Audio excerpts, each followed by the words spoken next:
얼마 전에 첫눈이 내렸는데 대설주의보가 발령되었습니다. 기상청은 재난 문자를 보내며 2cm에서 7cm 되는 많은 눈이 내릴 것이니 빙판길을 조심하라 라고 반복하여서 알려주었습니다. 그러나 대부분의 사람들이 대수롭지 않게 생각하였습니다. 어떤 사람은 늘 하는 말이겠지, 또 어떤 사람은 첫눈인데 그렇게 많이 올까, 또 어떤 사람은 알면서도 준비하지 않았습니다. 저 또한 그날 가족들과 함께 저녁 식사를 하기 위해서 차를 타고 외부로 나갔습니다. 그런데 돌아오는 내내 차가 도로 위에 꽉 막혀서 움직이질 않는 것입니다. 여기저기서 차가 미끄러지고 사고가 나고 도로 위가 꽝꽝 얼어서 움직일 수가 없게 되었습니다. 그런데 몇몇 사람들은 달랐습니다. 미리 차량을 점검하였고 타이어에 스노우 체인을 준비한 사람들은 힘들이지 않고 그 길을 빠져나올 수가 있었습니다. 눈이 쏟아지고 길이 막혀도 크게 당황하지 않았습니다. 같은 문자, 같은 경고를 받았지만 누군가는 그것을 흘려들었고 누군가는 그것을 준비하였습니다. 결과는 다르게 나왔습니다. 준비한 사람은 길을 어려움 없이 지나갔고 준비하지 않는 사람은 그 자리에 멈춰서게 되었던 것입니다. 사랑하는 성도님들, 경고를 듣는 것과 대비하는 것은 다릅니다. 소식을 듣는 것과 맞이하는 것이 다르고 기다린다고 말하는 것과 진심을 다하여서 기다리는 삶은 다릅니다. 오늘 본문의 말씀을 보시면 유다 베들레헴 땅에 하나님의 아들 메시아가 태어나신다는 소식이 온 예루살렘 가운데 퍼졌습니다. 수백 년 동안 기다려온 그리스도의 탄생 소식이었습니다. 그러나 정작 예수님을 맞이하였던 사람들은 성전을 섬겼던 제사장, 성경을 줄줄 외우고 있었던 서기관, 율법에 누구보다도 엄하였던 바리새인들이 아니었습니다. 정작 예수님을 맞이하였던 사람들은 요셉과 마리아, 그리고 먼 동방에서 저 위에 떠 있는 별 하나를 보고 달려왔던 동방박사들 뿐이었습니다. 이는 믿음의 연수와 많은 봉사를 했다고 누릴 수 있는 은혜가 아닙니다. 언제나 주님을 맞이하기 위해서 기다렸던 사람들, 주님 오실 날이 손꼽아 기다렸던 준비된 사람들만이 누릴 수 있는 특권이라는 것입니다. 이제 곧 성탄절이 다가옵니다. 오늘이 대림절 네 번째 마지막 주일입니다. 아기 예수님의 탄생을 기다리는 사람이라면 어떤 마음을 가지고 기다려야 하는 것인지, 요셉과 마리아 그리고 동방박사들은 도대체 어떤 믿음을 가지고 있었기에 그런 하나님의 놀라운 은혜들을 누릴 수가 있었던 것인지, 오늘 말씀을 통하여서 영적인 교훈을 얻고 기도의 제목을 삼고자 합니다. 첫 번째로는 언제나 눈이 하늘로 향한 사람입니다. 밤하늘의 별똥별을 보기 위하여서는 수시로 밤하늘에 떠있는 별똥별을 바라봐야 합니다. 그래도 그 별똥별을 보기가 쉽지가 않습니다. 그만큼 사모하는 마음이 있어야지만 볼 수 있습니다. 예수님을 맞이하는 것도 마찬가지입니다. 주님을 바라보고 간절히 찾는 자들만이 예수님을 맞이할 수가 있는 것입니다. 오늘 본문의 말씀 2절 말씀 보시면 유대인의 왕으로 나신 이가 어디 계시냐, 우리가 동방에서 그의 별을 보고 그에게 경배하러 왔노라 하니, 아마 수없이 많은 사람들이 저 밤하늘에 떠있는 별을 보았을 것입니다. 그러나 그 별을 보고 주님을 맞이하기 위해서 먼 길을 떠났던 사람들은 동방박사들 뿐이었습니다. 이 땅의 왕으로 오신 예수님을 찬양하고 경배하기 위해서 떠났던 것입니다. 저는 종종 이런 상상을 해봅니다. 정말 내가 그 시대 가운데 살았더라면 밤하늘에 떠있는 그 별을 보고 주님이라고 인식할 수 있었을까? 또한 반대로 지금 내가 살고 있는 이 시대 가운데 예수님이 찾아오신다면 그분을 예수님이라고 알아차릴 수 있을까? 쉽지 않겠다, 어렵다라는 생각이 들었습니다. 성경은 이 부분에 대해서 이렇게 이야기하고 있습니다. 마태복음 25장 25절에서 26절 말씀입니다. 내가 줄일 때에 너희가 먹을 것을 주었고 목마를 때에 마시게 하였고 나그네 되었을 때에 영접하였고 헐벗었을 때에 옷을 입혔고 병들었을 때에 돌보았고 옥에 갇혔을 때에 와서 보았느니라. 예수님께서는 종종 우리들의 삶 가운데 나그네로, 목마른 자로, 병든 자로, 굶주린 자로 찾아오신다라고 하십니다. 그러면서 마태복음 25장 40절 말씀 보시면 너희가 여기 내 형제 중에 지극히 작은 자 하나에게 한 것이 곧 내게 한 것이라 라고 일러주십니다. 이처럼 예수님께서는 우리 삶에 어떤 모습으로 찾아오실지 모르기 때문에 예수님을 맞이할 준비를 하며 살아가야 합니다. 예수님을 간절히 찾는 자들만이 예수님을 영접할 수 있습니다. 이 땅에 들림받았던 에녹 365년 살다가 하늘로 올라갔습니다. 이는 365일 언제나 주님과 동행하기를 갈망하다가 죽음을 보지 않고 들림받게 된 것입니다. 일상의 삶 속에서 주님을 간절히 찾기 때문에 하나님 앞에 그런 특권을 누릴 수 있었다라고 여겨집니다. 또한 담대함 하면 손꼽을 수 있는 선지자 엘리야 선지자입니다. 하나님께서 보내신 병거와 말을 타고 회오리 바람 속으로 들림받았습니다. 그만큼 하나님을 향한 열망과 믿음이 컸기 때문에 죽음을 보지 않고 이 땅 가운데서 들림을 받을 수 있었던 것입니다. 이들은 모든 순간에 하나님을 간절히 찾았기에 놀라운 은혜를 경험할 수 있었던 것이고 그 일로 말미암아 영원히 지워지지 않는 성경책에 기록되어서 계속해서 회자되고 있는 것입니다. 그럼 우리가 여기서 돌아봐야 할 것은 정말 나에게는 그런 간절함이 있는가? 내 스스로에게 질문해 보아야 합니다. 신앙은 무엇을 알고 있느냐보다는 무엇을 바라보고 있느냐 문제인 것입니다. 동방박사들이 특별한 지식을 가졌기 때문에 주님을 맞아야 했던 것이 아니라 그들의 시선이 늘 하늘을 향해 있었기 때문에 주님을 알아볼 수 있었던 것입니다. 예전 시골에는 시계가 귀한 시절이 있었습니다. 손목시계도 흔하지 않았고 집집마다 벽시계가 있던 때도 아닙니다. 그래서 많은 사람들이 교회의 종소리를 듣고 하루를 기준 삼아 살아갔습니다.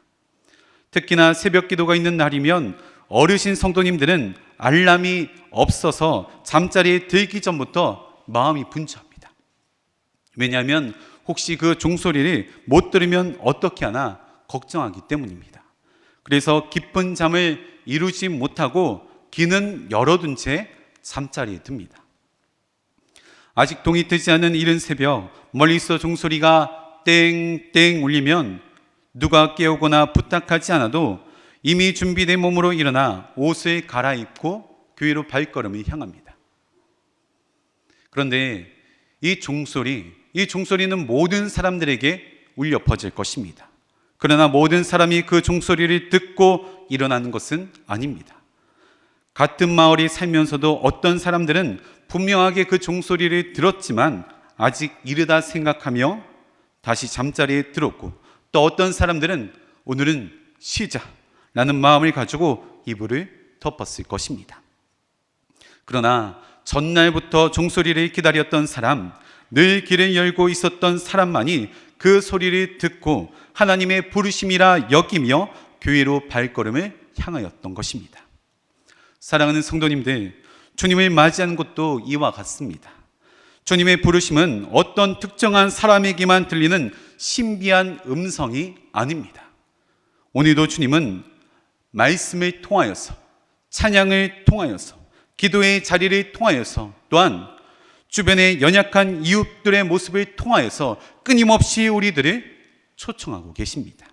문제는 주님이 말씀하지 않아서가 아니라 우리가 그 음성에 귀를 기울이지 않고 있기 때문인 것입니다. 그러므로 우리는 스스로에게 또다시 질문해 보아야 합니다. 하나님을 예배하는 이 자리, 매주 드려지는 예배이니까, 빠지면 마음이 불편하니까 드리는 예배인지, 아니면 살아서 역사하시는 예수님을 진정으로 만나기 위하여서 사모하는 마음 가운데 나오는 자리인지 돌아봐야 한다는 것입니다. 또한 하나님 앞에 올려드리는 이 기도들, 내 뜻을 하나님 앞에 관철시키기 위한 자리인지, 아니면 내 뜻을 내려놓고 하나님의 뜻이 내 삶 가운데 새겨지기를 원하는 자리인지 돌아봐야 한다는 것입니다. 주님을 간절히 기다리는 사람들은 언제나 눈이 하늘을 향해 있습니다. 주님을 간절히 찾는 자들은 언제나 이 귀가 하나님의 음성에 초점이 맞춰져 있습니다. 바라기는 동방박사들과 같이 밤하늘의 별을 보고 예수님을 맞이하러 갔던 것처럼 언제나 예수님을 의식하며 살아가는 저와 여러분 되시기를 주님의 이름으로 축원합니다.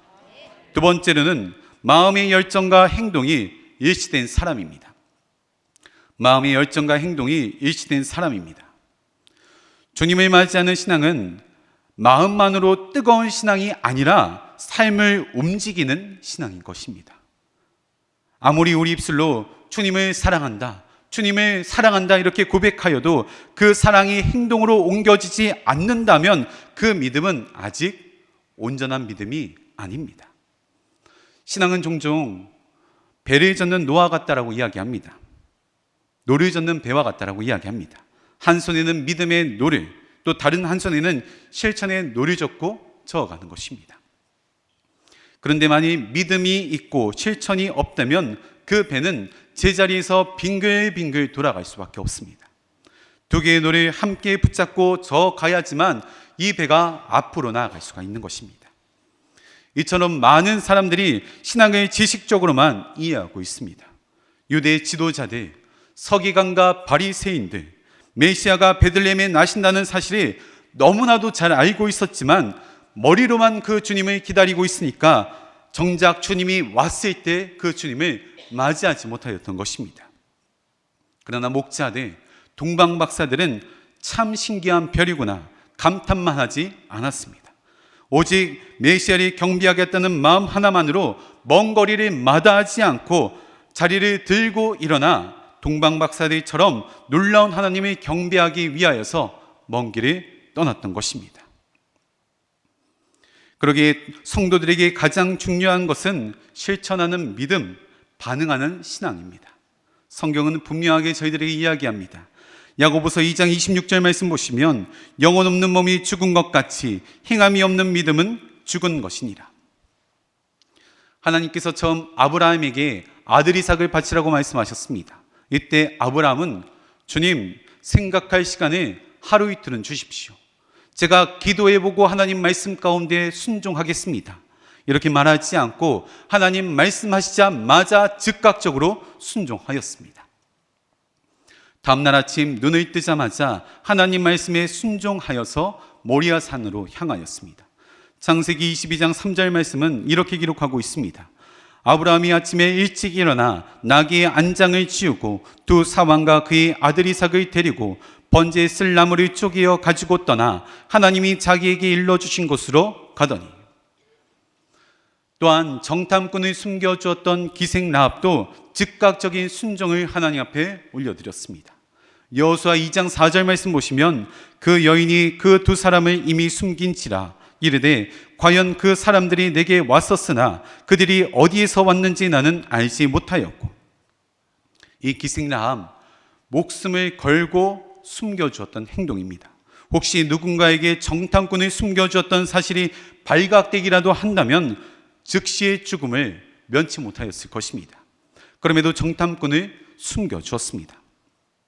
그런데 이때 우리가 눈여겨봐야 할 것은 기생라합의 믿음이라는 것입니다. 왜냐하면 어느 누군가가 정탐꾼이 온다고 미리 알려주지 않았습니다. 정탐꾼을 숨겨주기로 순간적으로 판단하였고 순간적으로 결단하였습니다. 준비된 믿음이 아니라면 불가능한 일들입니다. 믿음은 생각이 아닌 순종으로 증명됩니다. 이런 믿음의 본을 보여주신 분이 계신데 바로 예수님이십니다. 우리는 흔히 성탄절이 기쁜 날, 즐거운 날이라고 생각합니다. 왜냐하면 아기 예수님이 태어나신 날 예수님의 생일이기 때문입니다. 그런데 저는 개인적으로 가장 슬픈 날이 아닐까 생각합니다. 왜냐하면 예수님의 생일을 축하해 주는 그런 사람들이 그렇게 많지가 않습니다. 혹시 여기에 계신 성도님들 중에 슬픈 생일이 맞이하였던 적이 계십니까? 개인적인 이야기를 해서 죄송한데 저는 초등학교 2학년 때 정말 슬픈 생일이 맞이하였던 적이 있습니다. 제 생일이 항상 방학 기간이어서 친구들과 파티를 하고 싶은데 할 수가 없는 것입니다. 그래서 방학식 날 약속 장소를 정하고 헤어졌습니다. 2달이 지나서 생일날이 되었는데 약속 장소에 가니까 아무도 없는 것입니다. 어머니께서는 집에서 맛있는 음식들을 잔뜩 준비해 놓으셨는데 어느 누구도 제 생일을 축하하기 위해서 온 사람이 없었습니다. 근데 나중에 알고 봤더니만 방학식 날에 약속 장소는 정하였는데 약속 시간을 말도 안 해주고 왔던 것입니다. 그 당시에는 핸드폰이 없어서 연락할 길이 없었습니다. 이처럼 예수님께서는 성탄절의 주인이신데 예수님의 생일을 축하해 주는 사람이 없습니다. 거리에는 캐롤이 울려 퍼지고 여기저기 예쁜 트리는 장식되어 나아가지만 예수님이 없는 생일 파티가 이 세상 곳곳에서 벌어지고 있습니다. 뿐만 아니라 예수님께서 처음 이 땅에 오실 때에는 이스라엘 땅을 구원하실 메시아다 다들 기뻐하였지만 이제는 예수님께서 십자가를 지기 위해 이 땅 가운데 오셨다는 것을 너무나도 잘 알고 있기 때문에 마냥 즐거워하며 마냥 기뻐할 수는 없는 성탄절입니다. 그럼에도 우리가 기뻐할 수 있는 단 한 가지의 이유, 예수님이 기쁜 소식 되어주시며 복음이기 때문입니다. 단지 예수님은 하나님 말씀 가운데 순종하기 위하여서 이 땅 가운데 내려오신 것입니다. 사랑하는 성도님들, 오늘 우리들의 신앙은 어떻습니까? 말씀을 듣는 것에 멈추는 신앙이십니까? 아니면 순종과 행함으로 이어지시는 신앙이십니까? 믿음에는 죽은 믿음과 살아있는 믿음이 있다고 합니다. 그저 마음의 열정만 가지고 있는 믿음은 죽은 믿음입니다. 또한 반응하는 믿음과 반응하지 않는 믿음이 있다고 합니다. 하나님께서 말씀하셨음에도 불구하고 반응하지 않으면 거짓 믿음입니다. 그런데 살아있는 믿음은 예수님과 같이 하나님 말씀에 순종하는 믿음인 것입니다. 또한 하나님께서 말씀하시면 즉각적으로 반응하는 믿음이 진짜 믿음이라는 것입니다. 바라기는 마음의 열정과 행동이 일치하는 귀한 믿음, 살아있는 믿음과 반응하는 믿음을 가지시고 예수님의 오심을 기쁨으로 맞이하시는 저와 여러분 되시기를 주님의 이름으로 축원합니다. 마지막 세 번째로는 준비된 믿음의 사람입니다. 준비된 믿음의 사람입니다. 10절 말씀 보시면 그들이 별을 보고 매우 크게 기뻐하더라. 많은 학자들은 동방박사들이 별을 연구하였던 천문학자들이었을 것이다 라고 추측합니다. 그러니 밤하늘에 떠있는 별을 보고 먼 길을 마다하지 않고 따라 나왔던 것입니다. 그런데 동방박사들이 걸어 나왔던 길은 상당합니다. 성경은 동방이 어디 있는지 명확하게 말해주고 있지는 않지만 역사적으로 또 지리적으로 여러 가지 이야기들이 종합해 보면 바벨론이나 페르시아 지역일 것이다 라고 보고 있습니다. 거리로 따져보면 대략 800km에서 1200km 정도입니다. 이는 서울에서 부산까지 2번씩이나 왕복할 수 있는 거리에 해당합니다. 또한 그들이 걸어왔던 길은 사막길이나 다름이 없었습니다. 낮에는 덥고 밤에는 추웠습니다. 거기에 별은 항상 볼 수 있는 것이 아닙니다. 밤에만 보이고 구름이 끼거나 비가 오게 되면 이 별을 볼 수가 없습니다. 그러기에 가다가 멈추고를 반복하였습니다. 그들이 별이 보일 때마다 따라온 것이 아니라 별이 보이지 않았던 순간 속에서도 묵묵하게 저들의 발걸음을 이어나왔다는 것입니다. 이는 감정에 따라 움직인 것이 아니라 하나님의 분명한 약속의 말씀을 믿고 기억하며 저들의 발걸음을 옮겨나갔다라는 분명한 증거들입니다. 더군다나 하루 이틀도 아니고 몇 날 며칠의 별 하나만 바라보고 왔다는 것은 믿음이 아니고서는 도저히 불가능한 행동들입니다. 그러기에 그들이 별을 보고 경배하러 왔다는 짧은 문장 그 뒤에는 수천 킬로미터의 순종이 그 안에 고스란히 숨겨져 있는 것입니다. 뿐만 아니라 동방박사들은 예수님을 만나자마자 황금과 유황과 몰약을 준비하여 예수님을 예비하기 위해서 올려드렸습니다.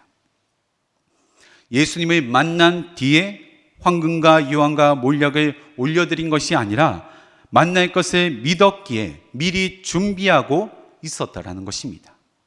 예수님이 언제 만날지 모르지만 만날 것을 분명하게 이 마음 가운데 확신하고 있었기 때문에 준비할 수 있었던 것입니다.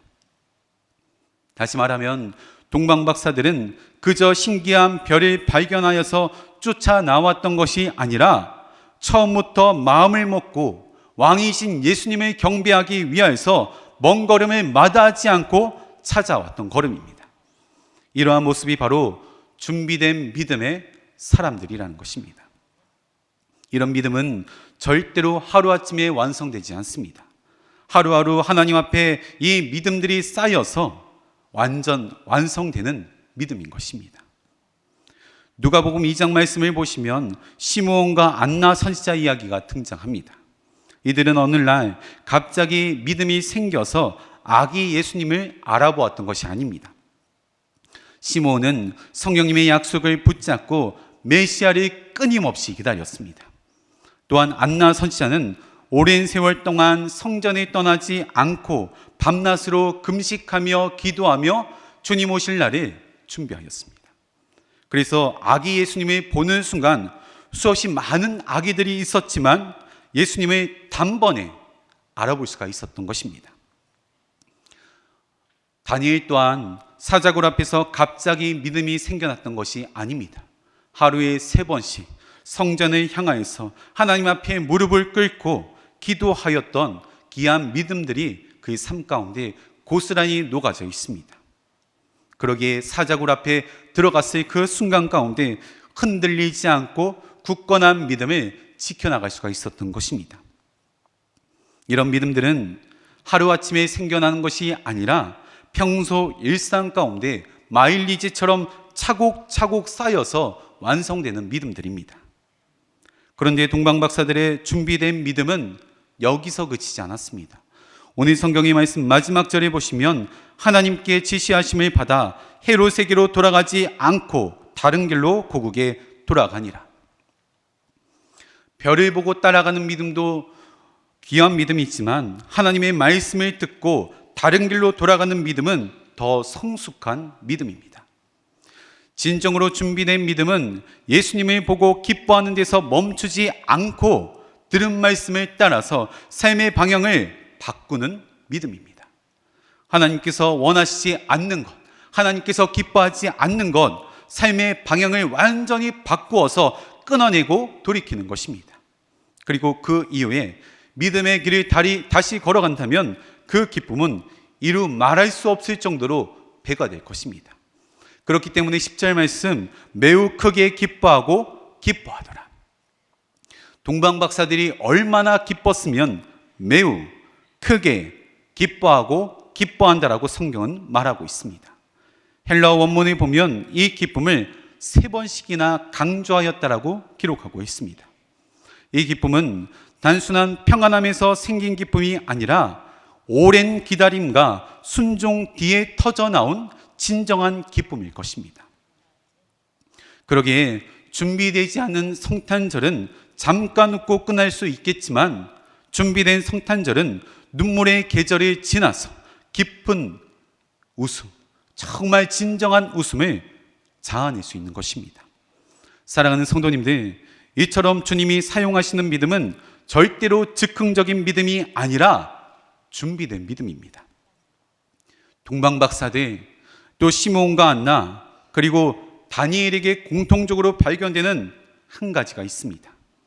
그들은 결정적인 순간에 갑자기 믿음이 생긴 사람들이 아니라 평범한 날들 속에서 하나님을 향한 믿음을 차곡차곡 쌓아나온 사람들입니다. 또한 하나님께서 미워하시는 것, 기뻐하지 않는 것, 삶 속에서 하나씩 하나씩 끊어낸 사람들입니다. 오늘 하나님 앞에 올려드리는 일들 절대로 작은 일이 아닙니다. 오늘 하나님 앞에 올려드리는 예배, 하나님 앞에 올려드리는 찬양, 또 하나님 앞에 올려드리는 모든 순종들, 내일의 큰 믿음을 만들 줄 믿습니다. 이 모든 것이 하나님 앞에 사용될 작은 도구들입니다. 하나님은 이처럼 준비된 사람들을 사용하십니다. 동방박사들과 같이 주님을 맞이하는 지혜로운 성도가 되어서 하나님 앞에 귀하게 쓰임 받으시기를, 또한 성탄절을 정말 진정을 다하여서 마음을 다하여서 기쁨으로 맞이하시는 저와 여러분 되시기를 주님의 이름으로 축원합니다. 함께 기도하시겠습니다. 우리를 사랑하셔서 이 땅 가운데 내려오신 하나님 아버지, 이제 곧 아기 예수님이 태어나신 성탄절이 다가옵니다. 성탄절을 그저 들뜬 마음으로 기다리는 것이 아니라 별 하늘을 바라보고 주님을 맞이하였던 동방박사들과 같이 날마다 하늘을 바라보는 자 되게 하여 주시옵소서. 주님을 간절히 사모하게 하시며 하나님의 음성에 더욱더 민감하게 반응할 수 있는 우리 모두가 될 수 있도록 인도하여 주시옵소서. 또한 입술의 고백뿐 아니라 삶으로 살아내는 자 되게 하시며 살아있는 믿음과 반응하는 믿음을 가지고 주님의 오심을 기쁨으로 맞이하게 하여 주시옵소서. 특히나 일상의 삶 속에서 주님을 늘 의식하게 하시며 평범한 날들 속에서 하나님을 향한 믿음이 차곡차곡 쌓이게 하여 준비된 믿음으로 하나님 앞에 영광 올려드리는 기쁨의 삶 살아갈 수 있도록 역사하여 주시옵소서. 그리하여 성탄절의 의미를 마음 깊이 새기게 하시며 동방박사들과 같이 주님의 오심을 최고로 맞이할 수 있는 우리 모두가 될 수 있도록 인도하여 주시옵소서. 성령께서 도우실 것을 믿사오며 우리 주 예수 그리스도의 이름으로 기도하옵나이다. 아멘.